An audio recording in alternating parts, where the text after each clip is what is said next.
Coming up, the Cliff's Edge was not afraid of heights in the Iroquois. Better Talk Now speaks volumes in the Knickerbocker. Panther Mountain pulls a shocker in the NBA Challenge Championship. And we'll fly over the fences in Georgia. That's all I know. Long John Silver's Wire to Wire is next. Long John Silver's Wire to Wire, presented by Citgo. Glad you're with us for Long John Silver's Wire to Wire. Still kind of sorting out through the aftermath of the Breeders' Cup World Thoroughbred Championships. We start with Final Furlongs, and I'm guessing it's just kind of a little calmer weekend. It's a little calmer. There will be some races coming up in the next few weeks, month or so, that might determine still some Eclipse Award divisions. But, it's still some post-Breeders' Cup action. I'm glad you didn't ask me what a Knickerbocker was. I thought that's where you were going there. Dave DeBuscher. This is the Knickerbocker Handicap, run Saturday at Aqueduct on the grass. Let's pick up the call. Down to the final 100 yards. Millennium Dragon, Better Talk Now, and Del Mar Show goes 3, driving finish. Here comes Better Talk Now, who surges on the outside to get it. That is Better Talk Now, winning by a half length under Edgar Prado, trained by Gray Emotion. Better Talk Now bouncing back from a dull 9th place effort in his most recent start at Keeneland, owned by the Bushwood Stable. Knickerbocker final figure there, you see the buyer, a 101. It was Aqueduct's opening weekend. Also on the same day, about a half hour after the Knickerbocker, you saw the Turn Back the Alarm handicap. This was a grade 3 as a sheaf, as you see, for fillies and mares going 1 1/8 then. An easy win for the 12-1 shot in front. Focus has stolen away to lead by 5, and she's going to win it here. Nonsuch Bay and Miss Linda, and they're coming down to the finish. And it's Focus who bounds under the line, the clear-cut winner. Focus winning for the 5th time in her career, but her very first stakes win, owned by Susan and John Moore, trained by Jimmy Jerkins, winning jockey there, Jose Santos. In this race, the 9-5 favorite, She's Got the Beat, was pulled up at the top of the stretch, banned off with what probably is a career-ending injury, but not expected to be a life-threatening injury. By her figure on that one, also a 101. Now, watch the Nashua, the favorite, 4 to 5 value plus at the start. Goodbye. Off goes jockey Johnny Velasquez, who was not injured. Value plus not injured either. As I said, he was the big favorite. These were the 2nd and 3rd favorites. In the absence of value plus romping home, read the footnotes, and Jerry Bailey leading Paddington to the wire. Of course, this is a 2-year-old 1-mile race. Read the footnotes. Now 3 for 4 lifetime. It was Bailey's 65th stakes win of the year. He is now 3 off of Mike Smith's record of 68 set in 1994. Also an Aqueduct. Opening day, the Discovery. This was Wednesday. For 3-year-olds at 1 1/8. During on the inside. What a battler During is as he turns back. Unforgettable Max to win in a photo finish. This is the same horse that won the Jerome in a photo. He won the Swaps in a photo, trained by Bob Baffert. Santos again up. At one point, Baffert was questioning During's braveness, but he has since proven that those fears were ill-founded. Now we go to Hawthorne. Saturday's Robert Carey Memorial. Mystery Giver, bouncing back from a slump. What an Illinois bred this is. Earnings up over $700,000. And Mystery Giver, ridden by Carlos Marquez Jr., owned and bred by the Block family, trained by Chris Block, gets the money. Mystery Giver, a 5-year-old gelding by Dinah Former. Bay Meadows, the Bay Meadows Derby. Stanley Park, ridden by 38-year-old Eric St. Martin, gets the job done from off the pace. St. Martin, the son of the French riding legend Yves St. Martin, shifting his tack out of Southern California from Hong Kong, where he and his family left because of the SARS outbreak. Mr. and Mrs. Jerry Moss, the winning owners there. And then in the Pocahontas, tragedy struck here in the Pocahontas. The horse in front, you see, is a horse called Sweet JoJo, and it looks like Sweet JoJo is going to get the job done, ridden by Corey Landry. Unfortunately, she breaks down. And winning the race from behind, the Wayne Lucas trained Stellar Jane. Of course, unfortunately, Sweet JoJo had to be euthanized. Corey Landry suffered a bruised thigh in that incident. And now, of course, with the Breeders' Cup World Thoroughbred Championships in the rearview mirror, everybody's kind of wondering what to do with the stars of that big Saturday, and that's still kind of filtering out as well. With the breeding business offering such big, just unbelievable bucks nowadays, driving the economics of racing, you expect to see most of the horses that win the Breeders' Cup go to the breeding shed. That's kind of what we've been trained to see, but it's not really the case this year. A lot of the ones that won the Breeders' Cup that were the stars are going to be coming back, including Johar, you see, who was the co-winner of the John Deere Breeders' Cup Turf. Of course, High Chaparral, that's not the case for him. He won the John Deere Turf 2 years in a row, including the dead heat. He is going to stand at stud now. He is going to stand at stud after, there's not much more you can do, you know, after winning the Turf 2 years in a row, and Pleasantly Perfect, the upset winner. They gave the Classic, they gave Richard Mandela his 4th win on the card. We'll also review remain in training. And you take a look at the winners on that big Saturday, and of course the 2-year-olds, the juveniles, and the juvenile fillies, you expect them to go on. Adoration, the winner of the Distaff, is going to go on. Sightseek behind her, the beaten favorite, also expected to stay in training. Of course, Half Vital, just a 2-year-old filly. Six Perfections could be back next year for the mile. In the sprint, you saw Cajun Beat, but Aldebaran is retired. It's 2-year-olds, Chaparral, Johar. So we're going to see a lot of big names come back next year for 2004. Action this day, just trying to beat that jinx. We'll see if that can happen. Also going on at Keeneland is the November breeder stock sale or breeding stock sale. And some pretty high-powered mares have already been through the sale ring here. The breeding business, the sales business right now this year is just going through the roof. And look what happened Monday, opening day of the sale. Cash run, $7.1 million bought by Coolmore. The highest price ever paid for a brood mare, tied for 4th all-time for a thoroughbred at public auction. Satish Sanan. Patty was stable owned her. She was in foal to Stormcat. Sanan bought her originally for $1.2 million. She made almost $1 million on the track. And Spain, of course, the all-time winningest in terms of money, filly or mare, sold as well. $5.3 million, also in foal to Stormcat. Jerry Dilger brought her, as well as a horse by a colt, a weanling by Stormcat out of Spain for $2.4 million. And Spain was also in foal again to Stormcat. Looking ahead on our timeline, a wild celebration at the MBNA Challenge Championship and our race of the week from Churchill Downs. You're watching Wire Thu on ESPN. This ESPN2 presentation of Long John Silver's Wire to Wire is brought to you by Long John Silver's Seafood the way it ought to be. Citgo, we know you. The American Quarter Horse Association, let freedom ride. Oak Tree at Santa Anita with a $1 million guaranteed pick six this Saturday, Cal Cup Day. Saturday night at Los Alamitos, the MBNA America Challenge Championships. 5 Grade 1s worth $825,000. But first, it's the Golden State Futurity. 34th running, $864,000 in prize money. The richest Golden State to date. And everything would center around B.A. Bono. With the call, here's Ed Burghardt. And away they go in the Golden State Futurity, and Righteous Brother broke inward. Corval Max broke out, and Cheyenne Cash came out running powerfully, and so did Babe on the Fly. Well, I Never Dental on the inside. Bia Bono's now coming on gamely, as well as Bia Bono. To the extreme outside of Bia Bono comes Babe on the Fly. Righteous Brother is closing in, but G.R. Carter and Bia Bono's just going to get their baby, although Babe on the Fly flew in the final jump. That was extremely close. The story here is 91-year-old owner Spencer Childers. 7 weeks before his 92nd birthday, the Hall of Fame owner and breeder gets the richest win of his life.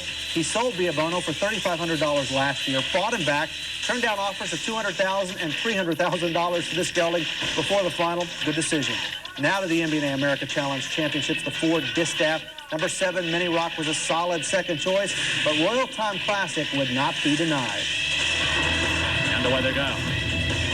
And a good start for Mini Rock, who came out running strongly. Dash Corona down along the inside. Now coming on fast on the outside is Royal Time Classic, Baltimore Lou. And this Candy Special is Mini Rock and Royal Time Classic, the two going best. But Royal Time Classic under a confident ride. And Royal Time Classic coming home strongly to win the Ford Distaff Challenge.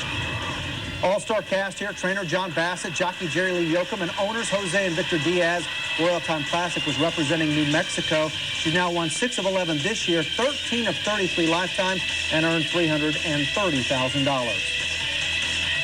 Next up, the John Deere Distance Challenge Championship, 870 yards, round 1 turn. Harbor Beach was the favorite, but Sterling Sport broke sharply and would be a factor before the finish of this race. Here's the call. Harbor Beach is now on the move in the extreme outside of you. All Signature, and the rest are far back. Sterling Sport has him past the 8th ball, but now Harbor Beach is coming on gamely in the far outside. G.R. Carter and Sterling Sport. Alex Batista taking dead aim with Harbor Beach, but Sterling Sport has something left. Harbor Beach going to try to nail him on the wire, but Sterling Sport wins the John Deere Distance Challenge over Harbor Beach. Harbor Beach cannot overcome the outside post. Sterling Sport is well-bred, a son of Streakin' Six out of a Dash for Cash mare. His track history not so royal. He was claimed here at Los Al by Gary Muller in April of 2001. He has now earned $250,000. Next up, the 2-year-olds, the American Airlines Challenge Championship. Looked to be a 2-horse race. The favorite, the 8-horse, Dashing Kirk, never fired, but Willie Works brought his A game. And away they go.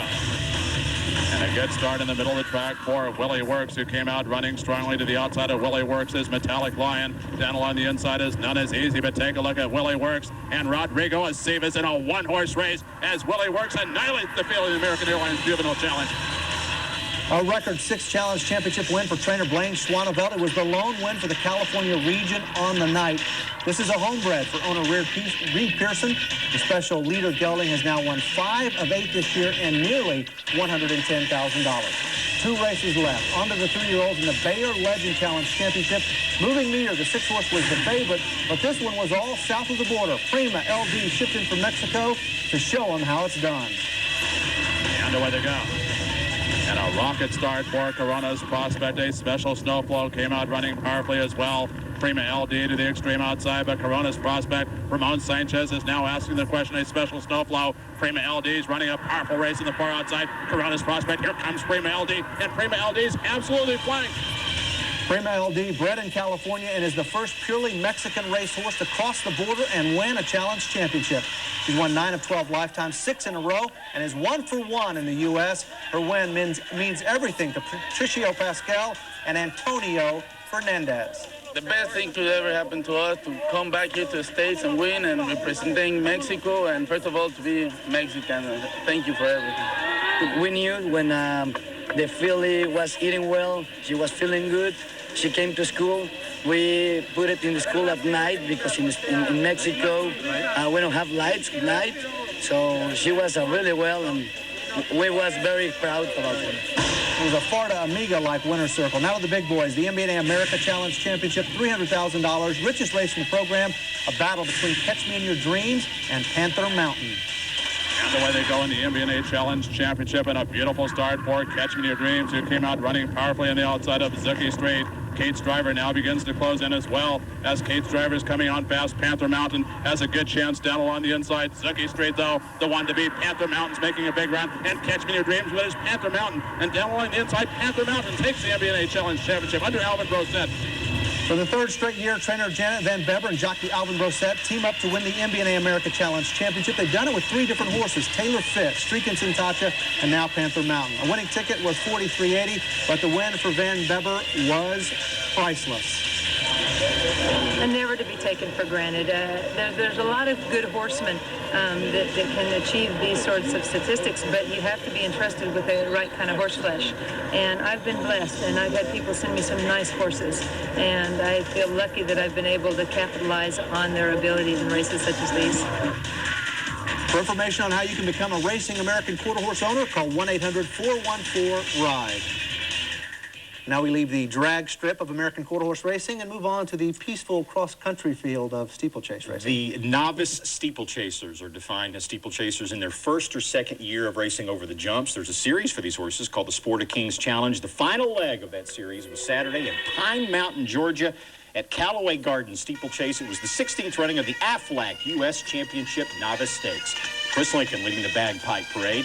2 3/8 miles over 12 fences. The winner of this race gets a shiny trophy. They get that duck in the TV commercials, AFLAC. And also they receive a dog with sunglasses. Here's our post-parade. Number 1, Preemptive Strike, looking good.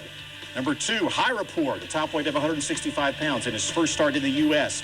Raise a Storm, ridden by Jody Petty, number 3. The winner of the first leg of the Sport of Kings Challenge, Party Airs, that was in September at Pimlico. Then number 7, Sur La Tite, the winner of the second leg in October at Far Hills. Also, Hills, that is. Number 9, El Guardia Spalda, also in the field. A long race, 2 3/8 miles. Here's Tony Bentley. As they turn for home, Hira Ford takes over the lead. Preemptive Strike next, then Raise a Storm. On the outside is Party Airs. They're at the final jump now. Hira Ford, Preemptive Strike, Raise a Storm. They come to the final. Hira Ford, first over. Preemptive Strike battles back on the inside. It will be Hira Ford in front. AFLAC. Hira Ford with a very impressive win, holding off Preemptive Strike to win it. In his first U.S. start, it's now the 5th win in a row for High Rapport, who was brought over from England earlier this year. Ridden by Rob Massey, trained by Doug Fout, and here they are. You know, he's had a good trip all the way around. I wanted to sit closer. We didn't have a lot of ground to make up in the last part. I don't think you can make too much ground up coming out of the backside to the third last, and he's always travelling well, he's always jumped well. It was just a case of holding on the last 2 fences, really. He's given a fair amount of weight to everything else in the race. I think it's a very tough performance. Well, I've had him for 60 days. I got him in England through Aiden Murphy, who's our agent over there, and it took him about a month and a half to find him for us. And we wanted a horse to run in these fall series. We had another nice horse in Pure Gold, but we weren't sure how he was going to make it through the fall, so we wanted another horse to do the novice series, so we specifically went after a novice horse. There's that trophy again. High Rapport, a 7-year-old bred in Ireland, raced in England. Now he's an American. The final big race of steeplechase this year, the Colonial Cup. That'll be November 16th in Camden, South Carolina. We'll have it. Black. Here's what's left. Yell is gearing up for the Churchill Downs Distaff. Plus, we'll preview the Cal Cup day, Cal Cup weekend just ahead. We will see you in just a minute.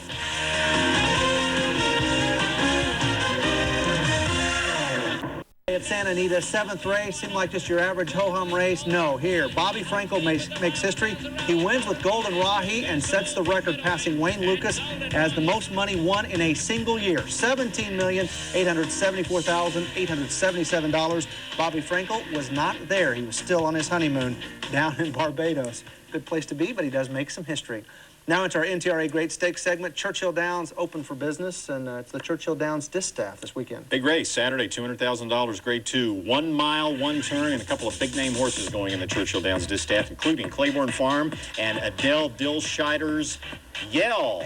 Mugging for the camera there. That was at Saratoga, I believe. She had a hard luck summer, but in her last start at Keeneland in the Raven Run, she exploded with a very impressive and sort of historic performance for Claiborne Farm. They got the Gold Cup for winning that race, and Yell is back on course. Also in the race, Awesome Humor, who's had a good year. Career earnings, $803,000. Trained by Elliott Walden, the 1-turn mile should be just perfect for Awesome Humor. Good combination of speed and stamina, and she has never been worse than second. 10 starts, 6 wins, and 3 runner-up finishes. Looking ahead to the weekend, some good races in there. The Churchill Downs Distaff, which is a Grade 2. The Grade 3 Athenia Handicap at Aqueduct, and the Grade 2 Las Palmas Handicap going on out at the Oak Tree Meeting in Santa Anita. Also, Cal Cup Day coming up on Saturday at Santa Anita, and in the Classic, good horse there, Skyjack. Well, you talk about some veterans we're going to see. Skyjack, of course, has been decimated by injuries throughout his career. Still, he won the Cal Cup Classic in 2000. He won the Hollywood Gold Cup in 2002, and he's won his last 2 starts in 2003. Continental Red is also going to be in that race. He was second in the 2002 Cal Cup Classic. This is a horse that's only made $982,000, looking to go over the $1 million mark in the Cal Cup. What a horse he's been. I have to watch out for the gray horse in there, too. Gray Memo making his 49th career start. Unbelievable. 6th in the 2000 Cal Cup Classic. He was 6th in 2001. He was 4th in 2002. Now he's back again for 2003. Easy horse to spot there, the gray. Cal Cup Mile, you can watch for Spineless Jellyfish. Spineless Jellyfish, a 7-year-old, was second, beaten just ahead in this race in 2001. He was beaten only a neck in 2002, and he'll be back in the John C. Mabee Mile, as well as a really remarkable horse, Native Desert, a 10-year-old gelding. Okay, he was third in this race in 98. He won it in 99. He was second in 2000. He won it in 2001. He didn't run last year, and now he's back at age 10, and he'll run good. Just watch. Making his 73rd career start in the Matron. You can watch for C's Elegance, who beat you in the A-Gleam. Trained by Doug O'Neill, of course, who's been red hot. The A-Gleam was a big race. She also finished 5th in the Cal Cup Matron, the CTT-TOC Matron last year. And in the sprint, you can watch for Men's Exclusive. Men's Exclusive, another 10-year-old with plenty of experience. He won this race in 97. Last year, he finished 4th, or that was 2001. He finished 4th in all sorts of Cal Cup races. Patterned sort of after the Breeders' Cup, as most of these are. It is busy on Saturday. The Classic in there, the Distaff, the Matron. Also going the Classic Juvenile Fillies all the way down to the California Cup Starter and the California Cup Starter Sprint. But the big thing is the money. 7 drawings for $10,000. Some mystery mutual vouchers worth $2 to $100. A guaranteed $1 million pick 6, races 5 through 10. Head on out to the Oak Tree Meeting at Santa Anita on Saturday. That will be a fun day of racing. Still left for us, our race of the week, business as usual at Churchill Downs. We'll be right back.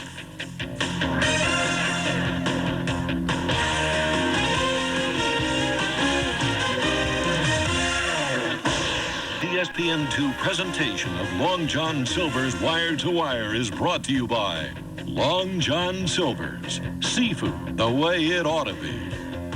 Citgo, we know you. The California Thoroughbred Breeders Association. This Saturday, California breds run for $1.3 million in purses on Cal Cup Day. NTRA.com. To learn more about the sport of horse racing, log on to NTRA.com. Equibase.com, your official online source for racing information, from entries to results and everything in between. Equibase.com is a service of Equibase Company, the thoroughbred industry's official database. Next week's Long John Silver's Wire to Wire, usual day, usual time. We'll also relive the Cal Cup Day. Love to have you with us. Now to our race of the week, Churchill Downs, and it's under construction, giving it a facelift, putting in some luxury box. And they were telling me that Luke Kreitboss is calling the races from a trailer suspended by a crane and has no water. He's in a box. He's in a box. He's the David Blaine of Churchill Downs. No water, no food. They're throwing horse manure at him, and yet Luke persevered to call our race of the week, the Iroquois for 2-year-olds at Churchill Downs at a mile. As we pick it up in progress, watch for the Nick Zito train colt. He's got another good one. Flushing Indian takes it to front-running War Image now. The Cliff's Edge, a big danger in third. Corbin Gold racing fourth and shaken up. 4 back to Grand Score, starts to pick off horses one by one. Then Pro Prado and 5-card Monty to the top of the lane at the quarter pole. Flushing Indian short lead, pounced on by the Cliff's Edge. And the Cliff's Edge is cut loose now and opens up by under Shane Sellers by 2.5 or 3. Corbin Gold up into the second spot now. Grand Score far outside his third, whips out on Blushing Indian. It's all the Cliff's Edge. He's pouring it on here. The Cliff's Edge now by 4. Corbin Gold holding on his second. Grand Score is third. The Cliff's Edge awesome here. The Cliff's Edge wins the Iroquois, pulling off by 6. Not even close. The Cliff's Edge, ridden by Shane Sellers, covering the mile in 1:35.57. A son of Gulch earns just over $70,000. He's earned about $170,000 for the year. For a 2-year-old, that's not too bad. Boy, that was an impressive performance. And Zito's having an unbelievable fall with his 3-year-olds. Look at the buyer speed figure, 99. And the Cliff's Edge, being a son of Gulch, is bred to go long. I know Gulch could sprint. He won the Breeders' Cup Sprint, but Gulch also the sire of Kentucky Derby winner Thunder Gulch. Remember, now Zito also has Euro Silver, the winner of the Lanes Inn Breeders' Futurity. He has Birdstone, the winner of the Champagne. Those two, I guess, best known recently for the decision to skip the Bessemer Crest Breeders' Cup Juvenile. But the Cliff's Edge did this the right way. You saw him start from the gate okay. He's been plagued in some of his earlier races, according to Nick Zito, by some slow starts from the gate. Shane Sellers has talked about it as well, but this horse is gaining added maturity, of course, with experience, and there was nothing wrong at all with the way he performed in this 1-mile, 1-turn race, the Iroquois. He's now going to go on to the Kentucky Jockey Club, which is a big 2-year-old race every fall at Churchill Downs. And Zito, 2-time Kentucky Derby winning trainer, is loaded for bear as we get ready to begin 2004. We mentioned that the November breeding stock sale going on at Keeneland through November 13. We talked about Cash Run in Spain being sold. There's some others, though. Oh, big money changing hands. Golden Apples, the champion mare of last year, $3.4 million. Shadwell bought her. Composure, Bob Baffert's big 2-year-old filly of a couple of years ago, $3.6 million. So the breeding industry is healthy. See you next week.